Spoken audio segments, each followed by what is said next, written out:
Dünyanın en gizemli çukuru. Burası Belize'deki ünlü mavi delik. Yaklaşık 300 metre genişliğinde ve 120 metre derinliğinde devasa bir deniz çukuru.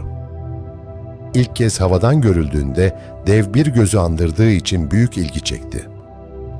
Dalgıçlar, içeride mağaralar, garip kaya oluşumları ve hatta donmuş sarkıtlar buldu. Ancak çukurun derinlikleri hala karanlık ve gizemini koruyor. Bazıları burada açıklanamayan akıntıların ve sıradışı canlıların yaşadığını söylüyor.